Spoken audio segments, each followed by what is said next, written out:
Hey everyone, guess what? We're here again. We're here with Scott Spiers, clean and sober stoner. Scott has a fantastic, fantastic show focused around Doom. You should all get to know him. One of my favorite things about Scott is we all go through our trials and tribulations, and Scott has come out the other side and is assisting people in coming out the other side. I want to say that I love you for that, Scott. I think that is fucking amazing. Thanks. It's like I'm waiting to come out the other side, though. The shiz. Welcome back, my friends, to the show that never ends. Mental health. Yeah. Yeah, and it's so wild. We are so like as a country, we care so little about mental health. It's like, come the fuck on. I don't know. Like, if you've seen any of my interviews with John Gist, I don't think that's true. I think we keep electing people into office who have these different priorities, but because I deal with it, I'm immersed in it, I'm on Facebook. I mean, mental health is probably in the top three conversations. If you take politics out of it, I just don't think culturally we quite know what to do with it. Take for instance, like on YouTube, the life coaching industry and the people who, I mean, this is a multi-billion dollar, enterprise. So I think as a country, we just don't know what to do with it. We keep electing people who just kick the can down the road. Does that I make think that's a sense? I think that's a very fair statement. And it's funny. My biggest pet peeve is people arguing over politics because I look at it as like the people we elect aren't out for us, they're out for them. Right. Well, they're out for them and they're out for the people that are funding them. So, they're the ultimate DEI hires, right? They are. They fit this very narrow niche thing. Both sides, by the way, both sides. It's kind of it, you know, we're just embroiled in silliness. It's like we're a bunch of children right now at recess, and things have gone too far, and there's going to be blood on the soccer field. We've gone from being, oblivious children to very angry tribes. So interesting. It's like the old Chinese curse. We are in interesting times. And I cover music that just dives into that. The Yeah. Stoner Doom Underground, all spectrum, everything.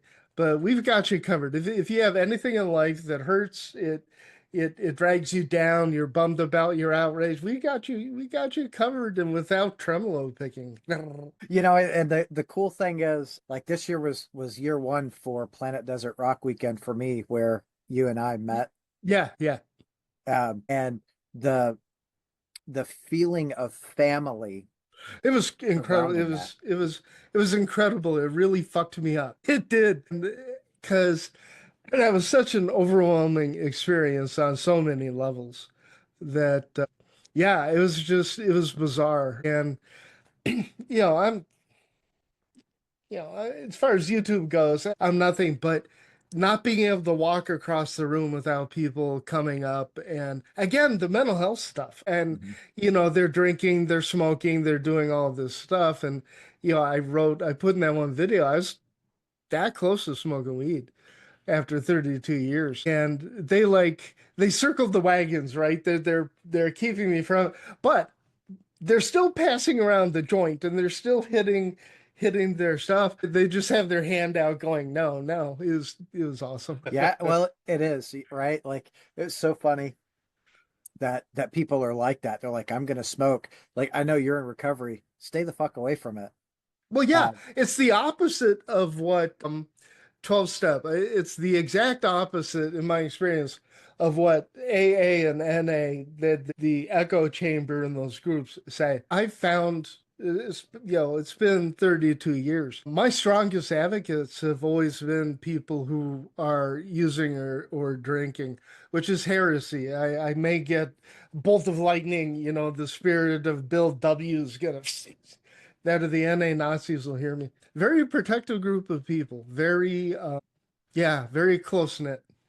yeah, it's funny, people in addiction, I think in addiction or even around that world, they understand like what it's like to be Yeah, in it and how fucking hard it is to get out of it. So they're like, hold on, no, no, no. You yeah, talk to yeah, anyone in active addiction talking to a kid and they're like, no, no, no, stay away from this shit. It's really yeah, bad as yeah. they're doing their coke or whatever, you Yeah, know? and in the meantime, you can go to your local NA meeting. That's where the drug dealers are. They're waiting out in the parking lot or the methadone clinic. So, boy, I'm just gonna make sure I lose my license and lose my everything. But you know, there's such a facade to the whole idea of recovery and mental health as a whole. You can tell I'm like 2 years from retirement, right? Like, yeah, I'm like, okay, I'm gonna throw all my little bombs out, and you know, on my way out, I'm gonna be kicking and screaming. Fuck all you guys. I'm Fuck all you all. I got the original title of my blog before it was Clean and Sober Stoner was recovering from my recovery. And I was going to cover headphones. I wanted to do headphone reviews, political commentary. I never in a million years expected this thing called Clean and Sober Stoner to again, yeah, I'm not, but it's shocking how many people do relate to it and have responded to it. I hate, you know, exploitation, so I have yet to effectively exploit it. We got to get you moved on down the road a little bit then. Come on, exploit the shit out of it. I think it's, I think it's really fucking cool that you're doing it and that it's called Clean and Sober Stoner because I mean, you and I both know in this world there is so much not even just the stoner doom world, but just like the music world overall. There's so much drug use and alcohol addiction and to Yeah, be I don't smoke weed, I don't drink. I'm relatively sober. So it's great to go to a show and see other sober people. it was weird. And I'm not gonna lie. I mean, I'd say the overwhelming majority of people there had a buzz on. But Okay. the amount of people that were completely stone cold sober was kind of like surprising even for me. Like I think I know stoner doom culture. I didn't know shit. And my head is still I'm still trying to process what happened, what didn't happen, and what that experience was like. It was the most spiritual experience I've had in since 95 and probably it could rate as the all-time most impactful experience I've ever had as a human being was that little thing that John Gist, threw at those clubs. What the hell? They were Yeah. fantastic.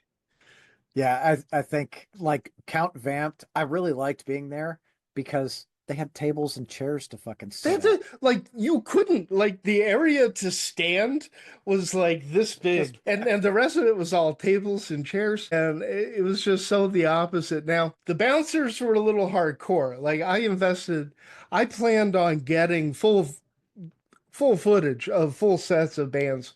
So I had a gimbal, a tripod, I had all this stuff. They wouldn't let me use it. I It's I like no I did the sticks. same thing. I Like bought what the those little hell? I bought the fake GoPros. I was like, I'll give these a Yeah, shot. They were like $30 a piece, yeah. and I the first guy let me in, and then Right, you right. know the main guy was like, nope, that shit's got to go. I'm like, I noticed one thing, and this wasn't fair. They didn't even look at JJ Kozan. He just walks in like he owns the place, and yeah, I don't think he got harassed at all. JJ doesn't. By the way, huge shout out to him. checking out the Basically, I best. got to Yeah, watch 3 days of music sitting next to JJ Kozan, and that alone was worth the price of admission. yeah. It the relationships that are made there Yeah, are I think second to none because yeah. of course you and I met there and fucking I don't even know how many other people I met there, but I still talk to shit. I know it's only been a few weeks, but I still talk to frickin' everyone I met there. Oh yeah, yeah. In fact, I'm like there's so many people that I remember because there were very distinctive people there. The women absolutely gorgeous. There's just something about the stoner slash goth thing, that it just works. You know what I mean? And the dudes, I am still making Facebook friends with people. Hey, I met you like yesterday. I listened to this. Okay, quick story. So I find my bands in weird places, right? Like as a Doom charter, I get an email, I get all these emails, and I'm like, eh. So bands reach out to me, but I'm looking on Instagram, I'm looking on Facebook, and this band called Wicked Rain just had a picture of two orange cabs, and Reverend Fuzzcut corrected me today. I think it was an ENG or ELG. Have never heard the angle. And they're saying, hey, their first gig's March 18th. Well, when I see something like that, and by the way, the cabs were pristine. You could tell the Tolex, they were probably buffing it, it's just so perfect. So I figure I'll give it a shot. Nobody has bought this album on Bandcamp. It came out in September, and I listened to it, and it would have been solid top 10 for the year. It's Wow. just so mind-bendingly good from start to finish. Every aspect. It's like a band's third release on Ripple Music. It was, or Blues Funeral or Small Stone. And in fact, I put all the labels on blast in the post. I said, man, you guys need to check this band out. It was awesome. That's how I find my shit. That's I think that's the best way, right? Because it shows two things. It shows one, you actually have an active interest in Yeah. finding the music out there, and two, that what they're doing works. Obviously Yeah. it got out there somehow, some way. Right. I don't want to call them out, but you go to their Bandcamp page, there's no bio, there's no lyric, you don't know who they are or anything. They're just dudes, right, who put the thing on Bandcamp and you know, and it's just random chance that I found them. And I before I forget, that's how I found virtually every writer that works for rights. It works. That implies we can pay. We're not Right. there. But all the writers, I think everyone except for Blake, I found on Instagram. They're just fans posting stuff up and they do a little thing. And I'm like, hey, did you ever think about writing? And next thing you know, boom, I've got, I think, 8 people. Hell yeah. We're bringing on a new guy. He's from a band called Midnight Whiskey Massacre. And just this really extremely primitive, it's like proto Lemmy. It's like what Lemmy would have listened to when he was nursing as a baby, and it formed. It's just really great stuff. He's over in Great Britain. So Darren just submitted an article. I'll print it soon. Again, found him on Instagram. So the community is just bizarre that way that it's so huge.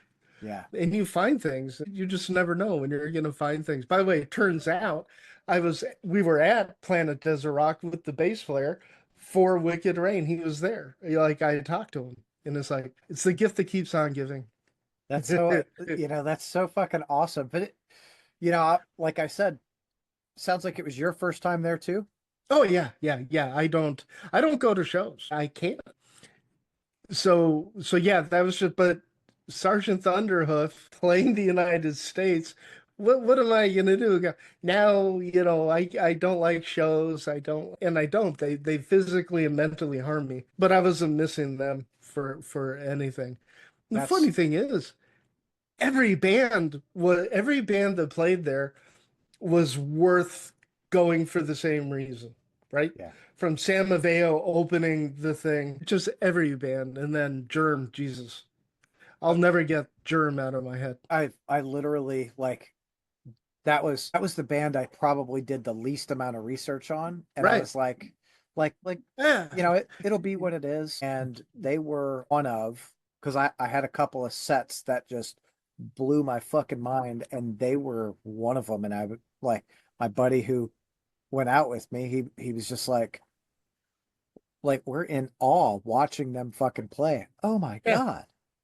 It was an out of body experience with 200 of my closest friends who I hadn't met yet. I mean, I've seen a lot of bands, man. Yeah, I saw King Buffalo before their second album came out. I mean, not bragging, I'm just put it in context. I've Yeah. seen. So Germ is on the same level as Elder.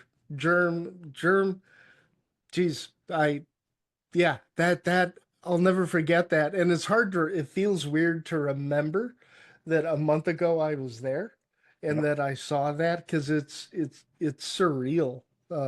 John Gist, the way he the way that he curates these things. And now the bastard, he's bringing one of my like top bands, Saturna from Spain, is going to be there next year. I'm like, you son of a bitch! Now I I gotta got go through this all again. I got to go back. What the hell is going on? Yeah. I don't know. It's up in the air. If there's a lot of space between here and there, but Oh yeah. chances are, I'll be on. Yeah, as soon as he announced the first few bands, so my buddy Reagan Yeah. went out with me, and he's got a label here called Third House Communications. Okay. And so I'm like, hey, dude, check this out. And he's like, I guess we're going again. Let's fucking do it. I think I'll probably stay at a different hotel than where I stayed. Where'd you stay at? I'm not going to say the name, but I'm not going to say it was a seedy hotel, but it was, there's this dividing line where Vegas is safe, Vegas is not safe. I was in the Vegas is really not fucking safe area of Vegas. But, it was cold. So, yeah, I just scraggled up my beard, put my hoodie on, and I blended right in with the Yeah. scenery. If I was a college kid, it'd be a great place, and they did have putt-putt, in the courtyard. Um, yeah, I'll have to do things a little different next year Well, if I go. listen, if you decide you're going to go out next year for sure and 100%, let's look at doing a fucking Airbnb. We could do like a 3 bedroom Airbnb or something. Yeah, that's probably not a bad idea. We can invite 200 or we can have our own after party. Our own party. Come on back. Like, oh. Yeah. So obviously like Germ, man, I'm still blown away with their set. Yeah. What what other bands like really stood out for you? Shit, seeing Godzillionaire was an understanding, what's going on physically with Mr. Hennessy. That was like I've seen a lot of again, we've all seen them. Like everybody out there in YouTube land, we've seen the performances, right? Man, Godzillionaire, because they're just dudes like us, and they go on stage so professional. They sounded so damn good, and they have the whole place. Like I walk around, I look at the audience, and just mouths or people are just staring like they're watching David Bowie from like the early 70s. Godzillionaire was transformative, but I saw fucking Solace. Okay, so bucket list band, boom, down. I'll tell you a funny story about Solace. I literally was like, oh man, I'm really looking forward to seeing him. And my buddy turns to me and he goes, dude, you've seen him before. I'm like, I have? He said, yeah, I used to fucking throw shows. So he used to throw shows here in Louisville. And at one, he traded shows with a promoter in Cincinnati, or they would connect each other with Hmm. bands. And one of those shows was Solace.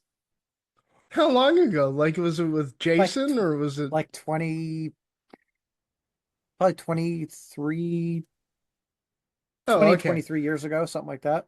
Oh yeah, so you would have seen an original Solace with Jason doing Man Dog. That was the only disappointment was they didn't lean into the early Jason material at all. But it was still them, Yeah. and then Sergeant Thunderhoof did not disappoint. No, They're they, almost too good. yes. They're too good. Like, which is fucking wild. Like, and Right. Dan and all those dudes, super nice.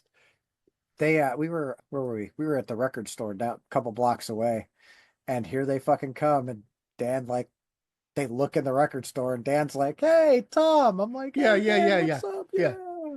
Yeah. That's right. You interviewed them, right? Yep. That's how I discovered your channel. Oh, I was doing a search for Sergeant Thunderhoof and then the band. It's like this is the best YouTube channel name I've heard. I have to throw that out there. thank you. It just sucks you right in. So now they're expecting a band and they end up with my goofy shit on here. Sorry folks, I'm not a band. Uh, Bullshit. Scott is a killer promoter of bands, which is ah, in the same world. Like you love ah. to do it, and we all see it. We all appreciate what you do, man. Uh, That's so hard. I make, I can't, I almost said I make a living, but, I say that to people all the time, so I don't want to hear that shit. I know. It's like no, I just Yeah, I Let me just be do this humble in my for, corner. Yeah. yeah, I do this for 40, 50 hours a week. It's like I never expected that I would work this hard at YouTube, put this much time into it. So yeah. How about this? Thank you. That was nice to hear. Yeah, you're welcome, dude. I'll model the behavior. It's nice to have fellow brethren in the same world. Well, it's also nice to actually hear you without having to shout. Yeah. How many Yeah. conversations did we have where basically, we needed American Sign Language or Yeah. although okay, we are not sponsored by Apple, but I'm gonna do a video on this. The AirPod Pro 2s are the best earplugs I've ever had in my life. I forgot Really? mine. I left mine at home. They're always on my key ring. Well, I wasn't driving in Vegas, so I left my keys. So that Thursday morning, I'm like, oh shit. So I ordered some from Amazon. Then I did some research, and the research said give these a shot. Holy crap! Because they really muffled everything down so I could hear it. It was like a decent volume. But when I spoke to someone, now it would focus on the conversation. It was cool. Oh, that's fucking Oh, cool. these things are amazing. So yeah, I'm talking to you and I'm leaning in, like this with the because yeah, these were great, but we couldn't talk. Like we would try and then somebody would get your attention or Yeah. somebody grab mine and it's like, okay, okay, I'll see you down the road. Yeah. Like I'll see you in a little bit or whatever that Yeah, is. yeah. Like, yeah, because that it was constant, It was. But there wasn't a band in my mind. There was not a band all weekend that I would say was any sort of disappointment. Yeah, I have to agree. I'll admit there were bands that I didn't connect with as much. Like that wasn't the style I was in the mood for, but that didn't diminish the fact that I'm seeing a world-class band Right. putting on the show of their lives. Like I would love to and probably shouldn't say this out loud. What I might do is like interview some of the bands from that weekend, just the perspective of their experience, what it was like for them to be there. Because, like Mr. Bison, geez, there's another one. That band was so, their albums need to sound more like their live stuff. I can tell you that. That they should do. Somebody is recording, Ritual King is recording an album live in the studio. I think it's, some of their older songs. Every album should be recorded live in the studio, every single one. No more amp modelers. Run through the amps, get the mics up. Let's go old school. I like it when bands do that because it Yeah, definitely it translates that live experience to album because the hardest thing for me is to have a really good album and then to go see a band and they suck. right. Like, hold the fuck on. How did if you can do it on, recording, that should somehow translate live. I think Stoner Doom tends to do that. Like Caius is like I saw Caius in '93. Accidentally, I was there to see Faith No More. But when I got Blues for the Red Sun, it sounded exactly like what I heard on stage. And up until the present day, seeing Elder, who I'm seeing again in a month, Elder sounds better live than they do on their recordings. They Agreed. they they sound clearer. They're just the intensity level, the dynamics of Elder, King Buffalo, same thing. Like if all you've done is hear King Buffalo albums, some of the best ever recorded, regardless of era, unless you see them live, you haven't heard them. That's That what I love about modern music. So the big guys, so we're going to read articles about the Eagles aren't actually singing. No kidding.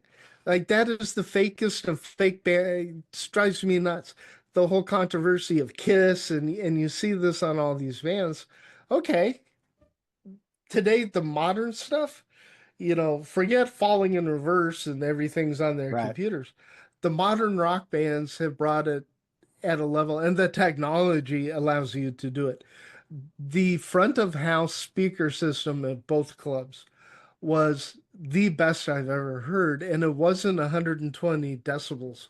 Yeah, it was about 110. 112. It was still loud as hell, but it was so crystal clear. You could hear the guitar player fart on stage, Oh yeah. Yeah, they which did. They I had think happened during Unita. and that was another set. That was a set I was really looking forward to. And the way they started with fucking Michael Jackson, like, oh shit. Yeah, yeah, yeah. I was disappointed in Unita for like, I'd say 15 minutes. I'm sitting there going, I'm listening to a bar band do Unita. It's good.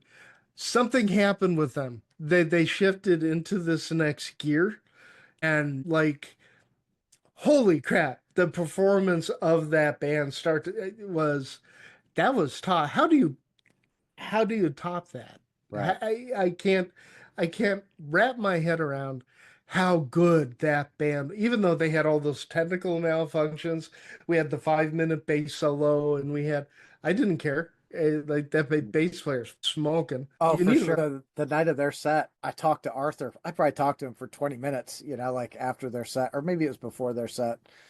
Well, then the next night, I run into him again, and he's like, "Hey, dude, it's great to finally meet you in person." And I'm like, "You don't remember fucking hanging out with me for a half hour last night?" well, like I said, not everybody there was sober. No, he was. He was? Yeah. No shit. No Yeah, but shit. it was like that first night in Count Vamped was so fucking cold. Everyone was like all bundled up, like at Everybody, least I yeah, was, you know. yeah. So I think the second night he saw me like I didn't have my jacket on, and he's That like, makes "Oh, sense. That makes sense. Makes total sense. But yeah, they like, wow, we could just do the whole thing on Planet Desert Rock, which is fine because everybody's still writing and talking about it. The Heavy Underground Farm Report is still doing it. man, he JJ, just had like they just had that show, two shows I think with Godzillionaire and fucking Luna Soul, dude. mhm, mhm. Ah, I would have loved to be at that. Like both those bands absolutely rip. This is a great time to be a fan of heavy rock.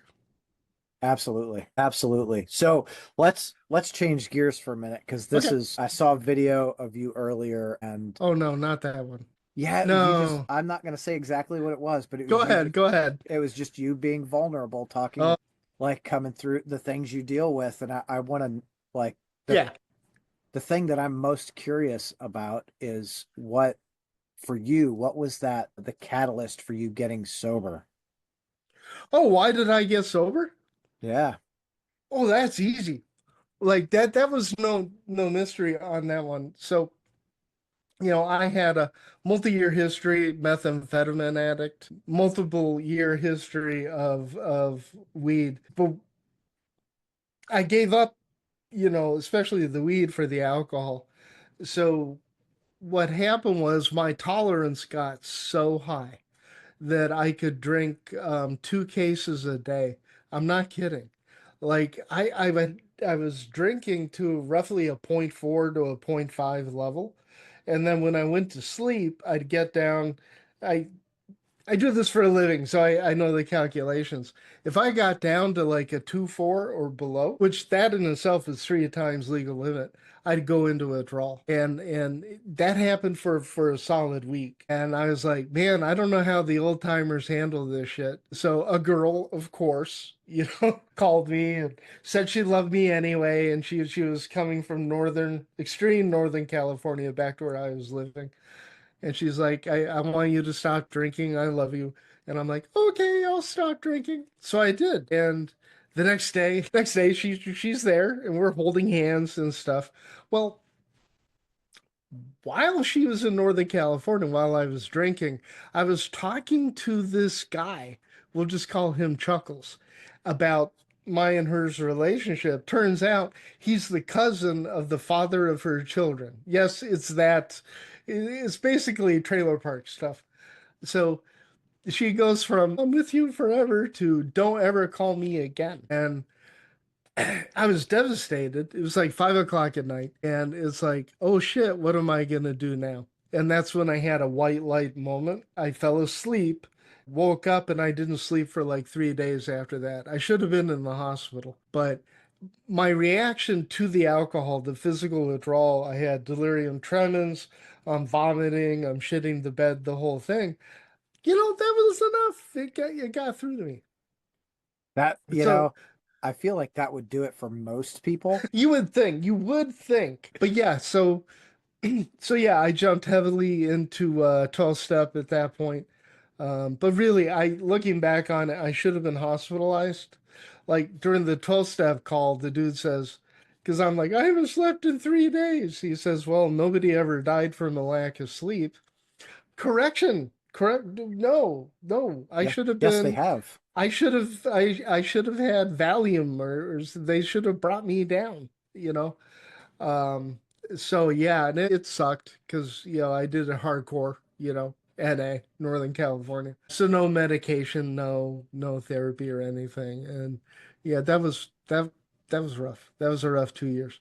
So the drugs told me that I either had to stop using them or I was gonna die. And so in that sense, it was like I have not had the desire to drink since August 8th of 1992.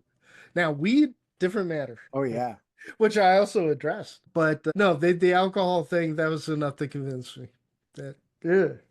Well, that's cool. It's cool that you got sober because I know it was never, like I said, it's never really something that I struggle with, like the addiction with drugs or alcohol or anything like that. I've always been, I can take it or leave it, Yeah, wherever it you is. and 90% of the rest of the population, whoever drinks or smokes or snorts.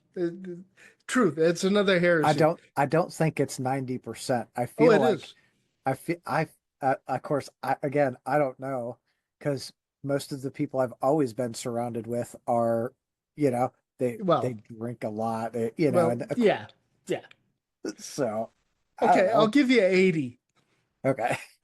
I don't mean That, to minimize the severity. It's just there's so many horror stories out there, and yeah. I'm like, the horror stories aren't helping, man. They're not, No, you know. they don't. And that's They like don't. it for me. I love it. My little brother struggled with addiction through God, through his entire, I would say, from the time he was a teenager until he passed away at 40. And it wasn't like it was always alcohol for him. Yeah. Once he would do good and not drink. I think his last like sober stint was 8 years, Okay. and he fell off the wagon, and it was all downhill from there. And like he died in 19. How long, like, here I am. Now I'm gonna go into mode. Sure. How long after he went back out? How many months? Almost 3 years. Oh, 3 years. Yeah. The- And he it- didn't die from the addiction, right? Or from the alcohol. Um, this is I know that he took his own life. okay, okay. Oh my God. And what, like, for him, what I think happened, because I can only piece together, I Right. only get little bits and pieces, is his son was staying with mom, his mom and her husband, and for like a week. And so Pat, my little brother, went out with some friends. I saw him. So he lived in Michigan. I live in Kentucky. We saw, who did we go see? We went to see Goat Horror, Battle Cross, The Convalescence at a show in Michigan on Saturday night. We had breakfast with my best friend, like my family, my best friend and his family, and then my little brother. Um, so we all had breakfast Sunday. I came home Tuesday and Friday got the call. So Thursday night, what we pieced together is he went out drinking with some friends and was on his way home. I don't know if he stopped at a store or what was going on, but he got into an accident. I don't know, clipped someone or some sort of accident, and it threw him into a tailspin. Absolutely freaked out because the last time he got arrested for a DUI. He did 8 months in Oakland County, Michigan, and then Oof. he got transferred down to Tennessee and had to do another like 6 or 7 months down there. And while he was in jail in Tennessee, his son was born. He went to a tailspin, and Yeah, that'll do it. he didn't call me. I wish he would have, but he didn't Yeah. call me. He called a few people, and the next thing, Friday, I get a call. I can tell you it was like 3:29, 3:26 p.m. Like right, it wasn't quite 3:30. I get the call, and I'm just like, fuck, all right. That's a lot to piece through and figure out. That's a boatload, but the laws being what they are, nobody should treat somebody who's got those issues, where you put them in jail, then you transport them, to another state. And it's like the whole idea of punishing people. There should be consequences, but I'm sorry to hear that. That riles me up, actually. I mean, Um, but it's an unfortunate part of the world, right? right, and it's Like, it's getting bigger because right now there's a huge movement, both left and the right, neoliberals and involuntary incarceration, involuntary commitment it's an issue I've been following closely, but I'm in contact with some pros that are. And we're headed down a road where it's just gonna get more draconian, it's gonna get more harsh, you know. yeah. The dude just needed some fucking help. He just needed some help. And the assurance that his life wasn't gonna be totally fucked because he eclipsed, Well, and ah, that's, it's in my mind, he was also dealing with some other issues that weren't being treated, right? That led him down yeah, that path. And it's yeah, that was probably the hardest thing to watch my siblings and my mom go through, is like, he's the fucking baby. Yeah, I know he's the baby. He has always been the baby. He will always be the baby. What did we do, right? Like, as siblings, the times we had those conversations with them, hey dude, let's do yeah. this. And of course, I probably feel, thanks for being my therapist today, Scott, by the way. I'm doing a horrible job. By the way, anybody watching this, like I'm off guard. Like I can't turn that on, and I don't want to, but I just want to be No, there, your friend, man. yeah, it's just, I think for me, well, Yeah, part of my issue was, like, I drank, and it wasn't every night, but like I would hang out with them, and yeah, like we'd go see a band. Well, shit, I go see a band, I'm gonna have a beer or two, sometimes six or seven too many, like, uh, but he would be there and he would be sober, and I right. think that ended up like weighing on him, and helped him. And I'm like, you motherfucker, like, do Yeah, better, do better. you do better. Are Yeah, you, are me. you you're blaming yourself on that one? I just said I feel a little bit of guilt because of, Yeah, it's I you know, can go to you can't you don't have that kind of power over anybody else. Okay, yes we do. Yes we do. I get that. Like that makes sense, and that would definitely, I know for me that would weigh on my shit. It weighs on my mind now. yeah. With other people that I've known. I mean, friends and acquaintances, I'm not gonna say they're dropping like flies. Like I'm Lane Staley and we're gonna do an album about it. Um, but no, I get that guilt, and a part of me thinks it needs to be there, to a degree, because Sure. it lets us know that we're not psychopaths, that little tinge of regret. So as a therapist, I wouldn't try to get rid of that. No, I try to I go, don't, like, I'm 100%, like, I did after he passed away. I'm so thankful for my wife. I love her with all of my fucking heart, because he passed away, and I was I was not in a good spot. well, I yeah, didn't I didn't do shit. I just kind of gave up. I didn't work yeah, for like 4 months, and finally she was like, I'm laying on the couch one day, and she's like, "Hey, I'm gonna take the kids and go to the park." And I'm like, "Cool, see ya." She's like, "Listen, I'm not gonna let you fucking lay there," right? She kind of forced me to get up and get out and start doing shit. And yeah, yes, yes, I'm like, and I'm so thankful to her every day, because I yeah, know if she would have left, maybe not that day, but one day, I think I would have been in a spot where maybe I didn't come out of it, Yeah, you know? that's it. Yeah, that's literally how it works, right? The spouse and the relationship and the interdependence between the two. Music as a therapist, I can blah blah blah blah blah blah blah. 1 hour, like 2 days a week, at the same bat time, same bat channel. It doesn't mean shit. The only thing that matters is what happens outside of the therapy session. And I gotta drag them in kicking and screaming, but I make it a point to at least put the invitation to meet with every single spouse, regardless of which gender I'm meeting with, because that's who the real therapy happens with, Yeah. right? It's not me. I swear to God, that isn't me being humble and no, no, no. All I do is poke and prod and ask questions. The real recovery happens in the family. So good, man. You're one. I didn't expect you to ask me about my personal recovery. I wasn't ready for that. And then we went down this, and then you give me the. It's like a Led Zeppelin song. It's like Yeah. this is a song of hope, and now we're like it's me one on down the road. Yeah. Good job. Yeah.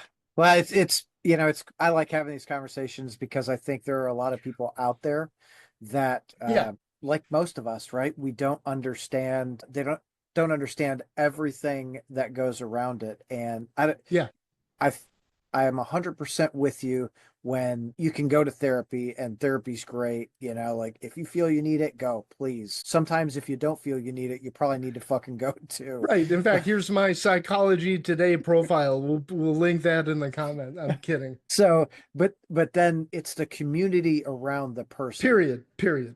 Period. Like, There's so most people like we've heard about addiction and alcoholism from the rat studies. We've all heard the stories about the rats where, one of the water bottles is filled with cocaine solution, the others with water.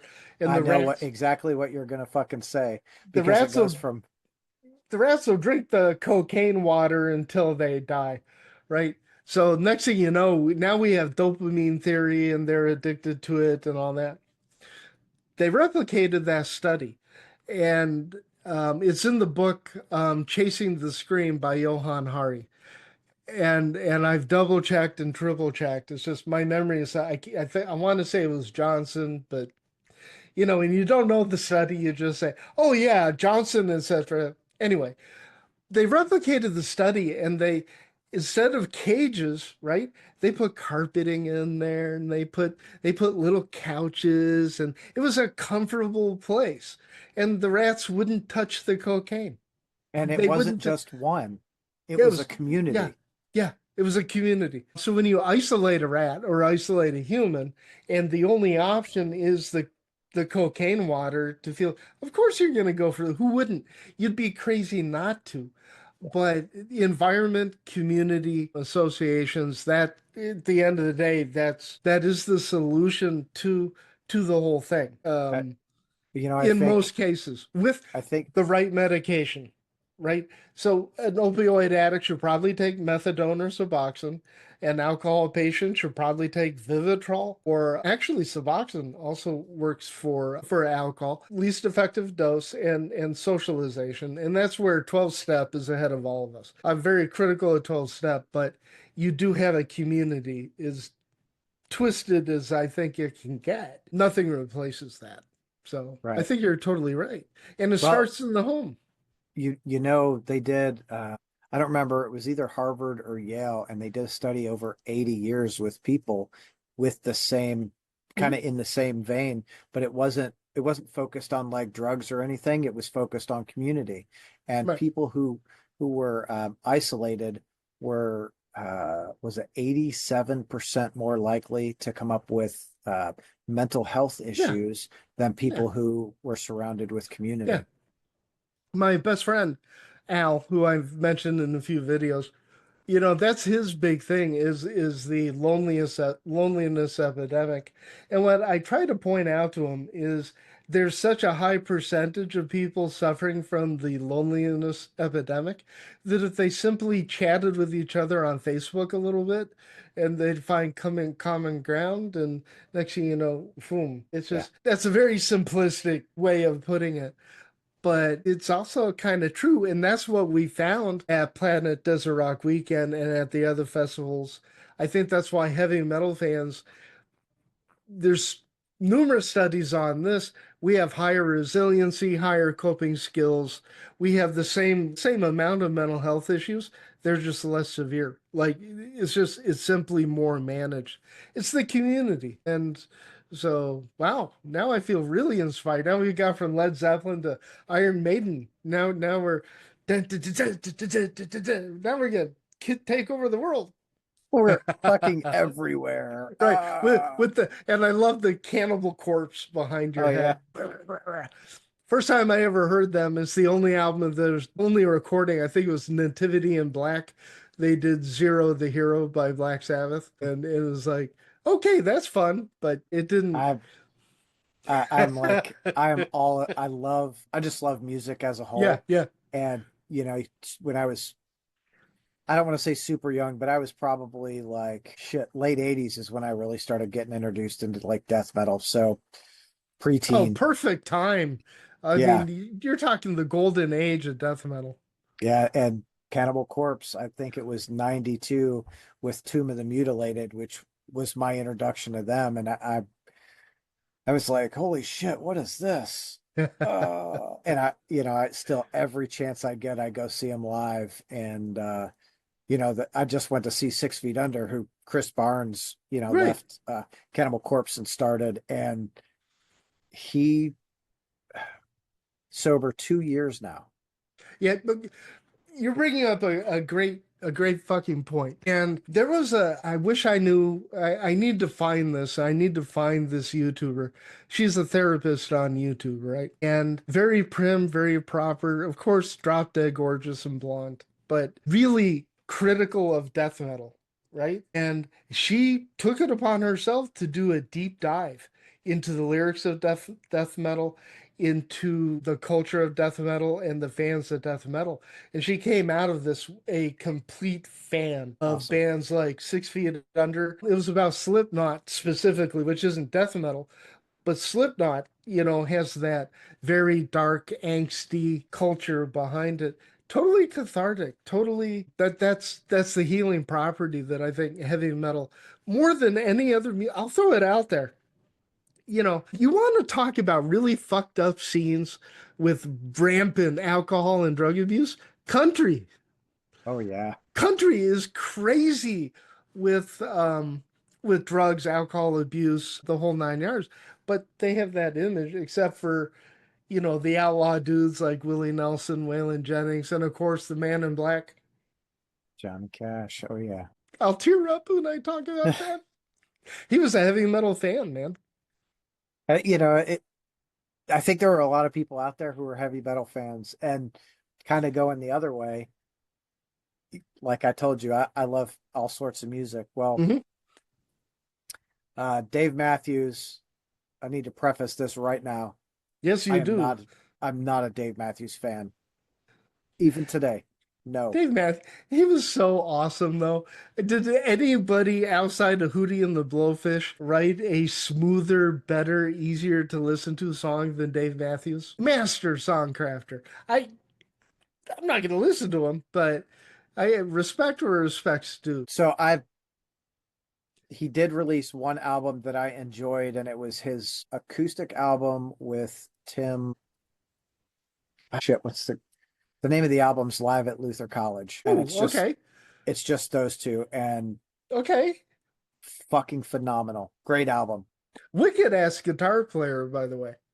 The Yeah. Duke can wail. The Duke can wail. Well, so Dave's playing Bourbon and Beyond this year, and my Okay. wife loves Dave. And I said, Perfect.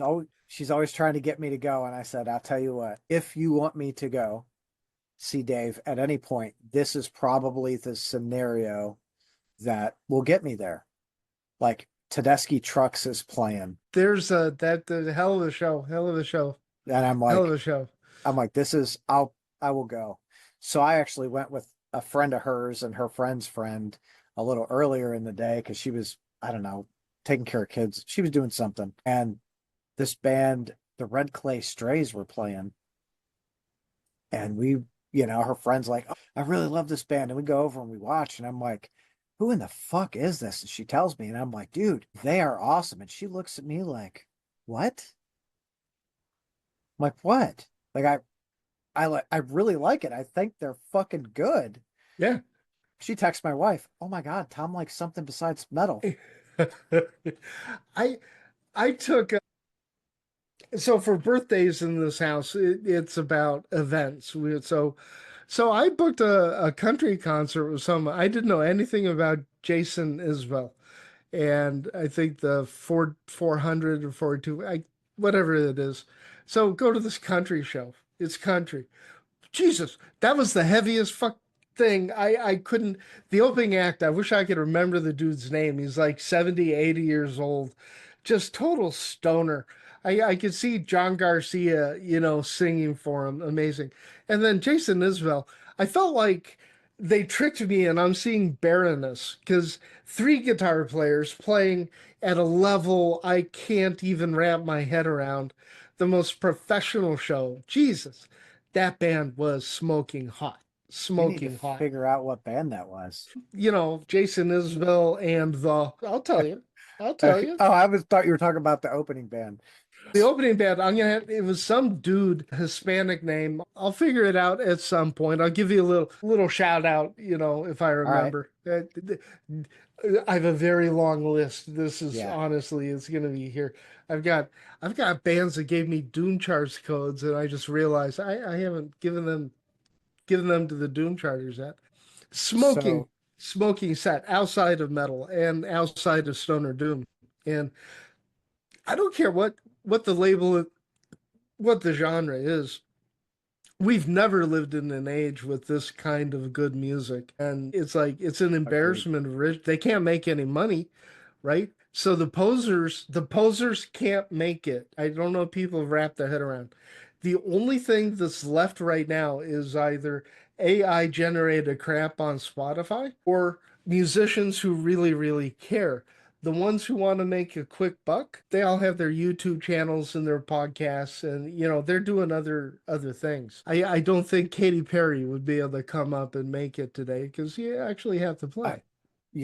I'd have to say, like, as far as like heavy rock goes, I agree. I think we're in the best time of all Yeah, of for all time.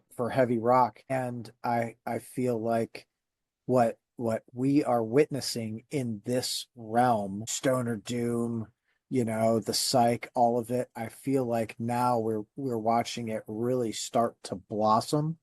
Yeah, Like what did we see? High on Fire is they're they're like fucking rocking, dude. People are absolutely in love. The winning. the Obsessed getting nominated for Gilded Sorrow.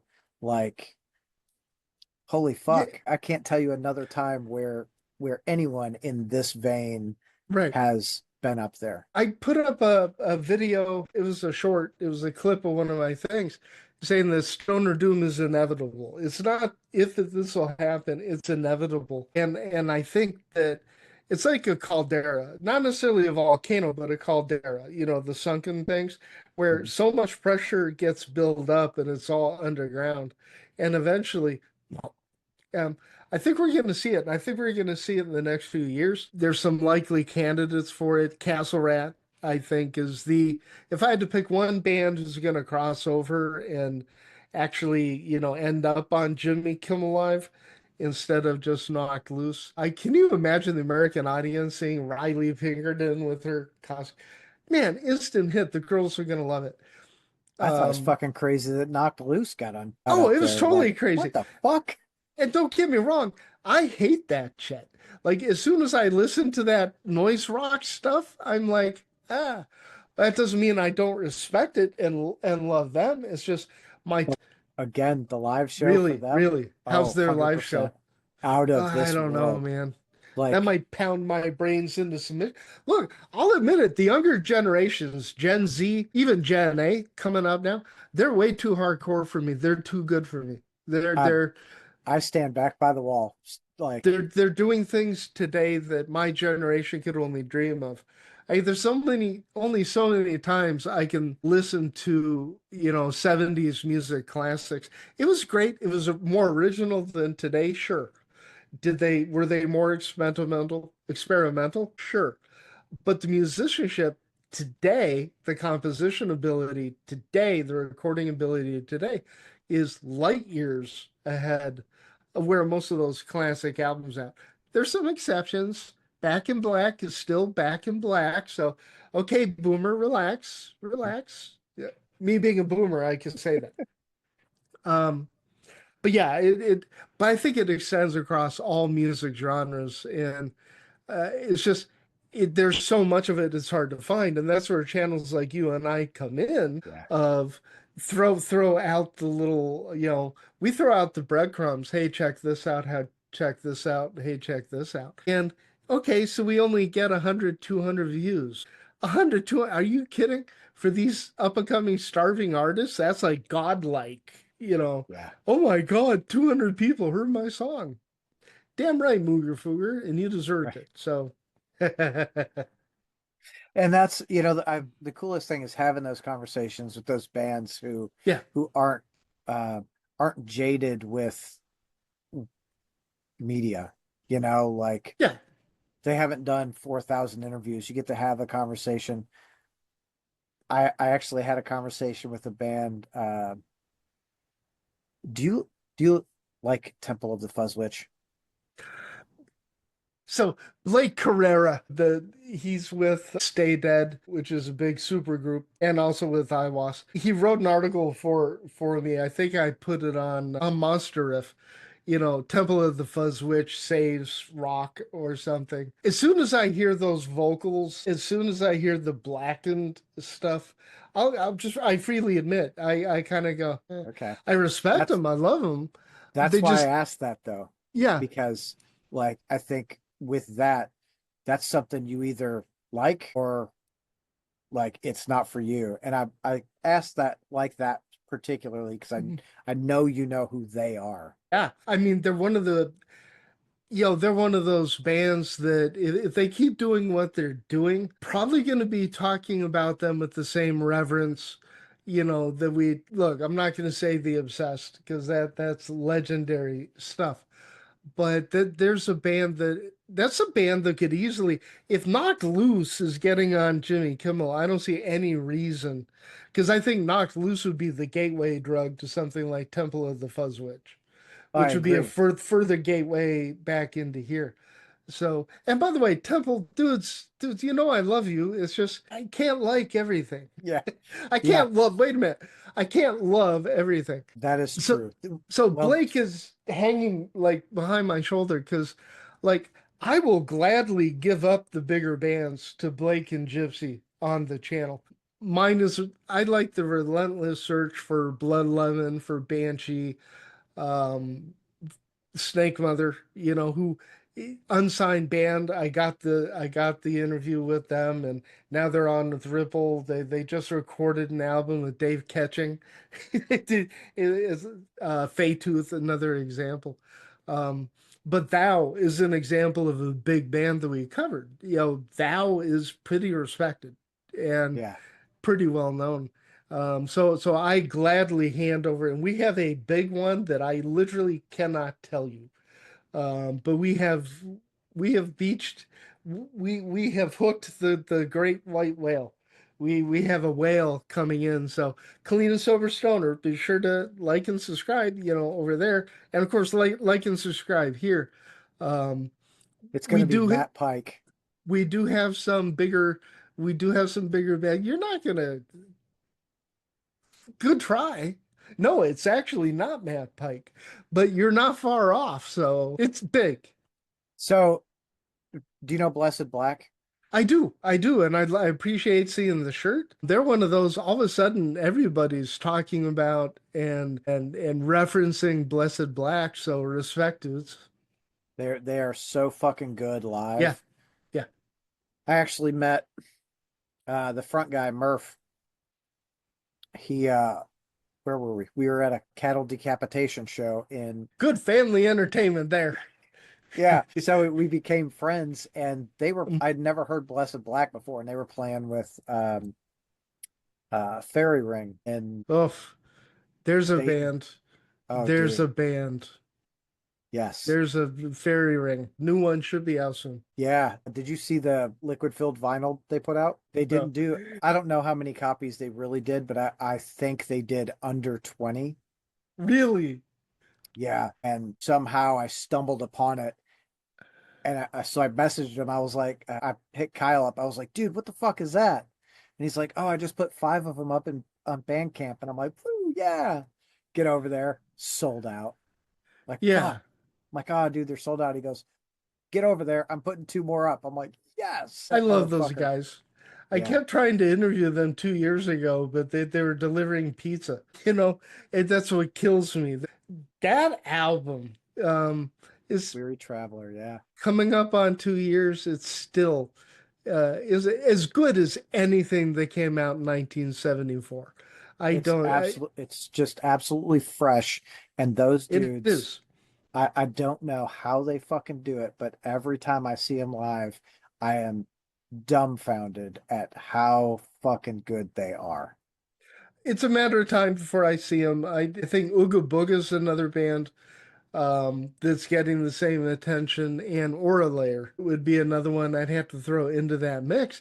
And a lot of these people are barely old enough to drink at a bar. Like these are young, young, young. These are young uns, man. They're vintage Sun 300, 3000 amps, and So Blessed Black is playing with Fairy Ring, and I dig into it, and I'm like, oh, I fucking actually like those guys too. And I get there, and of course I know Murph is the front guy, so we chat a little bit. He's like, "Hey, thanks for coming," and they fucking blew my mind. Like, dude, I loved you guys before, but now I fucking love right. you guys. Like, holy fuck. Well, Murph quite often does tour managing for High on Fire. Oh no shit. Yeah. It's a small world, isn't it? Uh, Yeah, dude. You have no idea. You have no idea at any given moment what one of these Mooger Foogers is doing. So for my birthday last year, High on Fire was in Detroit, and I was like, shit, I'm gonna go to Detroit. And I'm like, hey, dude, you gonna be there? He's like, yeah. Are you gonna be there? I'm like, yeah, I'm going up. It's my birthday show. And he's like, fuck, I got you. Guest list. I'm like, fuck yeah. I'm like, this is fucking cool. Just hanging out, like watching a show. And he texts me like, hey, where the fuck are you at? I'm like, I'm on the other side of the stage, dude, just hanging out in the crowd. He's like, come here, come up here. Fucking side stage, get to watch these dudes just absolutely fucking rock the whole night out, dude. I was so fucking blown away. You know, there are people obsessed with getting front row, right? You can't hear shit, right? Like if the bass monitor's here and you're there, the side, that's where I love to be. Any chance I have to be either up in the balcony watching or over to the side, that's where I am. Yeah. That's a great story, man. All and Blessed Black, who would have known? I had no idea. So So I hooked them up with my buddy Reagan, who was out at Planet Desert Rock with me. And he's, of course, Third House Communications put out Seasons Volume 1 on vinyl, which you guys need to go fucking buy. Not many copies left. Volume 2 is you getting heard it ready to here. come out. Just go get it. And it comes out soon, right? Volume 2, I think, should be coming out in the next couple of months. And Okay. then Volume 3 is not far behind it, but Volume 1 is out, and they're, I think, running low on fucking copies. That's good to know. Of course, those of us into the digital realm, no hurry. Just get it, download it. It's there. Like you vinyl folks kill me. I do vinyl, but for display purposes. Like I get vinyl sent to me, a lot. I haven't I was one of I couldn't wait for CD. I hated vinyl. I grew up with the skipping, the Always loved it. in the grooves. No, no, I was so hard up. The first CD I bought was oh God, Paul Simon. The album had just come out, Graceland. I've got that on vinyl. So the first gen CD player sounded like crap. It was all tinny. It sounded I didn't care.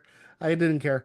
It's like there was no it was like solid pitch blackness in between the tracks. So Yeah. all respect to you vinyl guys. I got 6,000 albums right here, baby. Dude, I wish I could do that with my vinyl. That would be so freaking great.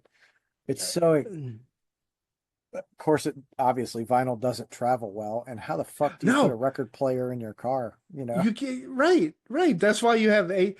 Now, if they brought back 8-track tape, that would that I listened to Styx. It was because of Sunil Singh, who wrote Sonic Seducer. It's a 400-page book on the heavy underground. He put up this thing about something about Styx, the Grand Illusion album, and I was like, man, my favorite off that album was Castle Walls. And like right in the middle of Castle Walls, that's when the 8-track would go over to the different. So I'm listening to this for the first time in 40 years. I swear I can remember exactly where it went. The same with Queen, A Night at the Opera, and Prophet Song. You know, Well, as a funny boomer, I story, couldn't wait to get away from that stuff. dude. Well, I grew up with it too. I'm Yeah. not quite your age, but like 70s, 80s, vinyl was fucking everywhere. I remember the first vinyl I bought. I remember the first vinyl I ever Okay. got. What was your first vinyl? First vinyl I bought was Motley Crue Girls, Girls, Girls. Okay. First, Okay. that was the one I bought with my own Well, money. yeah. Yeah. Like I was like, yeah. Mine was Black Sabbath Volume 4. Oh, what a good fucking album. And I wish I still had it. It was the original Warner Brothers pressing, solid dark green. I'd kill to get the original British Vertigo. But yeah, and that started my love affair. And like my next album was Alice Cooper, Welcome to My Nightmare. Yeah, my I selection. remember the I remember buying Iron Maiden's first album based on the cover alone. You know, like 2 days after it came out, it was still on the S- cart. Slayer Live Undead. There you go. I was like, I love that cover. Let me rephrase that. It wasn't Slayer Live Undead. It was Undead Live Slayer. What Okay, they were kind of, I think the Undead were kind of pissed off at Slayer for doing Slayer Live Undead. So they right. kind of mimicked the cover and changed the words around. And Good I for was like, them. oh, I was like, I want a fucking Slayer album. Like, I need another Slayer album. And I bought it. And I'm like, this is not fucking Slayer at all. I loved it, but it was not Slayer. It was the What Undead. was it? It was the It- Undead. They're like a punk band. got it. I say I can't just we venture into the areas where my brain goes. Yeah. Yeah. Dude, I had saved this. I need to get going here in a minute. Then yeah, let's get it. Scott, dude, I've had a lot of fun chatting with you. I just could do this all night, so you're gonna have to do part two on my channel. I'm down whenever you Like want. anything we didn't talk about, because I know I really wanted to talk a little bit about my PTSD attack at Planet Desert Rock. Yes. Um, I'm still experiencing aftershocks.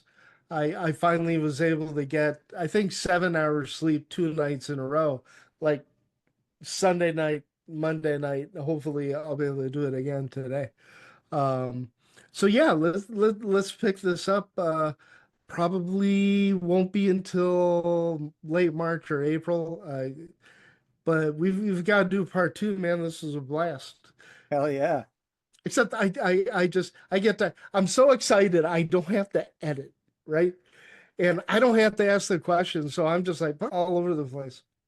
Like free. I'm I'm free as a free. I'm fucking free. I can bird. say whatever I want, and I don't have to worry about the editing. Oh, good God, the editing. It's okay. I don't edit. I just fucking put it out there. No, Yeah. all that stupid shit I just said is gonna be out there in YouTube land. That's how we roll. Man, this isn't live, right? No. I did one that was live. I didn't realize it was live. I found out when I saw, oh, it's live and there's people. I'm like, you mooger fooger. So I had John Campbell from Lamb of God got on and we were talking, I Yeah, was like, you get the people. well, Jesus, you get the people. so we're talking, and at the end, he's like, "Oh yeah, you're gonna edit this so I don't look like a fucking fool, right?" And I'm like, "Oh, you have no clue that I don't really edit. Like we record, and if there's something really bad, I'll take it out.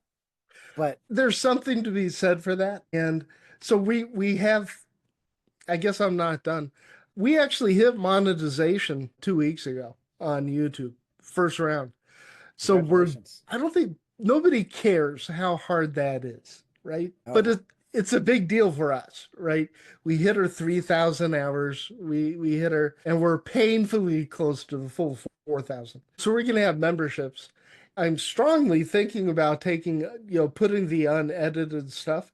It's just my interviews, we tend to go places unexpected. So once they figure out I'm a therapist, and it naturally goes there. So some of it I take out. So I'm thinking about in a membership only, just having access, to the whole thing. Besides, everybody needs to see me and JJ Kozam for an hour and a half just going at it. First Yeah. time he and I had ever spoken. And JJ's one of those people is like, it's like I met JJ 200 years ago, but we just did now. Great guy, love him to death. So so yeah, I edit, dude. I edit. I get all the ums. I take the ums out. Mhm. I want to make the band look good. I take my stupid icebreaker jokes. I get them the hell out of there. Yeah, I say shit that I'll regret forever, man. Oh, I do too, but it's just fucking out there. It's no worse than I've done the rest of my life. Well, I love your I wish as a YouTube creator I could spend more time watching Yeah, other creators. Can I do a couple shout outs? absolutely. I think there's one channel that I think, and if you don't know it, you need to get off here and just go. Her name is Nika Rogers, and it's Nika Rogers Metal Nation. And she's also a therapist, right? With her own metal set. Like the algorithm sucks, right? So the algorithm is, I have to find you all, right? I found you searching for Sergeant Thunderhoof. Like it's ridiculous. Nika Rogers has, you just have to see for yourselves some of the people that she gets on there, and she's great. Like she's a solid interview. So shout out to her. My partner Sean Patrick Brooks at the Heavy Underground Farm Report. He should be bigger than I am. The dude, he just gets stoned. He gets wasted, and the band is stoned. It's just stoners talking stoned, but it's great stuff. And of course, Bobby at Monuments of Ruin or Inherent Wreck, he does this thing on the Doom charts like every month.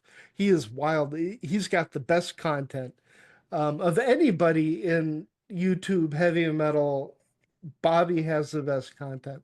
Hell yeah. Well, let's do this.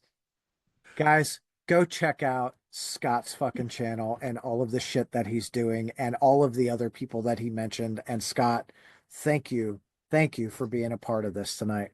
Oh man, it's my honor, my pleasure. And again, I don't have to edit, so yeah. Fuck yeah. All right. Fuck you guys.